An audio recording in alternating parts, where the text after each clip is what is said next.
Episode 1 Narada గర్వభంగం. పూర్వకాలంలో నారదుడు ఒకసారి హిమాలయ పర్వతాలలోని మానస సరోవరం దగ్గర పర్ణశాలనొకదాన్ని నిర్మించుకుని భీకరమైన తపస్సు చేస్తున్నాడు. నారదుని తపస్సు భంగం చేయమని దేవేంద్రుడు అప్సరసలను పంపించాడు.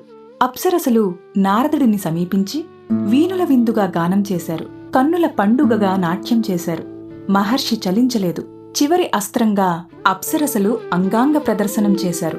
నారదుడు శివశివ అంటూ కనులు మూసుకుని తపస్సుకు ఉపక్రమించుకున్నాడు.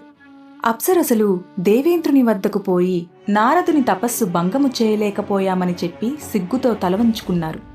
నారదుడు ఆ తపస్సును ఇంద్రపదవి కోసం చేయటం లేదు, పరమేశ్వరుని అనుగ్రహం కోసం చేస్తున్నాడు అని తెలుసుకుని దేవేంద్రుడు కూడా శాంతించాడు. అప్సరసల వయ్యారములకు లొంగక ఇంద్రియ నిగ్రహం పాటించినందుకు నారదుడు తనను తానే అభినందించుకున్నాడు. లోలోన సంతోషించాడు. క్రమంగా ఆ సంతోషము గర్వంగా మారింది. అప్సరసలకు లొంగలేదు కాబట్టి మాయను జయించినట్లే అని తీర్మానించుకున్నాడు. ఇలా ఉండగా ఒకరోజున నారదుడు సత్యలోకానికి వెళ్లి బ్రహ్మదేవుడితో తన తపస్సు చేసిన విధానము, అప్సరసలను జయించిన విధానము వివరించి, తండ్రి, ఇదే కదా మాయ, ఆ మాయను నేను జయించగలిగాను అన్నాడు. ఆ మాటలు విన్న పరమేష్టి నవ్వి ఊరుకున్నాడు. తరువాత నారదుడు కైలాసానికి వెళ్లి శివుడికి నమస్కరించి, దేవదేవా, శివమాయను జయించడం వల్ల నేను ధన్యుడనయ్యాను అన్నాడు. ఆ మాటలు విన్న ఈశ్వరుడు, నారదా, శివమాయ అంటే ఏమిటో పూర్తిగా నాకే తెలియదు. దాన్ని జయించానంటున్నావు. ఎందుకైనా మంచిది, జాగ్రత్తగా ఉండు అన్నాడు. తరువాత నారదుడు వైకుంఠం చేరి విష్ణువుకు నమస్కరించి తాను చేసిన తపస్సు గురించి తెలిపి, తాత, శివమాయను జయించాను, విష్ణుమాయ కూడా నన్నేమీ చేయలేదు అన్నాడు.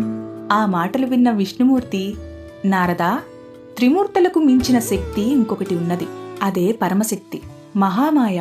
దానిని గురించి తెలియనివారు విష్ణుమాయ, శివమాయ అనుకుంటారు. కాని మహామాయ త్రిమూర్తులను కూడా బద్ధులను చేస్తుంది. మాయకు అతీతుడైన వారెవరూ లేరు. కాబట్టి నువ్వు మాత్రం జాగ్రత్తగా ఉండవలసినది అన్నాడు. ఆ మాటలు విన్న నారదుడు సరే అని తల ఊపి భూలోకానికి బయలుదేరాడు. భూలోకంలో కళ్యాణపురం అనే పట్టణముంది. అది సస్యశ్యామలమై ఉన్నది. ఆ రాజ్యాన్ని పాలించే మహారాజుకు యుక్త వయస్సురాలైన కుమార్తెన్నది. కుమార్తెకు వివాహం చేద్దామని నిశ్చయించి దేశం నలుమూలలా చాటింపు వేయించాడు మహారాజు. రాజభవనంతో పాటు కళ్యాణపురమంతా అందంగా అలంకరించారు. అంతా కోలాహలంగా ఉంది. ఆ రాజ్యానికి చేరాడు నారదుడు. రాజభవనానికి వచ్చాడు. మహర్షిని చూడగానే రాజు అర్ఘ్యపాద్యాదులు ఇచ్చి స్వాగతం పలికాడు. సుఖాసీనుడైనాడు నారదుడు. మహర్షిని ఘనంగా సత్కరించాడు మహారాజు. చెలికత్తెలు రాజకుమారిని తీసుకుని వచ్చారు. రాజహంసలా వచ్చిన రాకుమారి అతి వయ్యారంగా నమస్కరించింది. నిండు యవ్వనంలో ఉన్న రాకుమారి అపురూప సౌందర్యరాశి. ఆమెని చూడగానే నారదుని మనస్సు పరిపరి విధాలా పోయింది. ఆమె పేరు రమాదేవి. ఆమె అందచందాలకు ముగ్ధుడైన మహర్షి, రాజా, నీకు అభ్యంతరం లేకపోతే నీ కుమార్తెను నేను వివాహం చేసుకుంటాను అన్నాడు. ఆ మాటలు విన్న రాజు, మునీంద్ర, ఇంతకన్నా నాకు అదృష్టం ఇంకేమైనా ఉంటుందా? నీ కోరిక తప్పక మన్నించాలి. కానీ నా కుమార్తె శ్రీహరిని తప్ప వేరెవ్వరినీ వివాహమాడను అంటుంది. అంతా భగవదేచ్ఛ. రేపే కదా స్వయంవరము, మీరు కూడా స్వయంవరానికి వీచ్చేయండి అన్నాడు. అలాగే, తప్పనిసరిగా రేపటి స్వయంవరానికి వస్తాను అని చెప్పి వైకుంఠానికి బయలుదేరాడు. వైకుంఠంలో శ్రీమన్నారాయణుడు శేషశయ్యుడై ఉన్నాడు. నారదుడు వైకుంఠం చేరి శ్రీహరిని చూసి, మహాప్రభో, సుఖాలు భోగాలు అనుభవించడంలో నీకు మించినవాడు ఈ జగత్తులో మరెవరూ లేరు. నేను సన్యాసిని, ఏకాకిని. స్వామీ, కళాత్రసుఖము స్వర్గసుఖము కన్నా కూడా మిన్నా అంటారు. భూలోకంలో కళ్యాణపురాధీశుడు తన కుమార్తెకు స్వయంవరం ప్రకటించాడు. ఆమె అందాల రాశి, అపరంజి బొమ్మ. నేను ఆమెని వివాహమాడాలనుకుంటున్నాను. మరి ఆమె శ్రీహరిని తప్ప అన్యులను వివాహమాడను అంటుంది. కాబట్టి ఓ జగన్నాథ, నీ హరిరూపము నాకు ప్రసాదించి నన్ను ఒక ఇంటివాడిని చేసి పుణ్యం కట్టుకో అంటూ అనేక విధాలా ప్రార్థించాడు. ఆ మాటలు విన్న విష్ణుమూర్తి, నారదా, వివాహమంటే ఒక స్త్రీని కట్టుకొని ఆమెతో కాపురం చేయడమే కదా.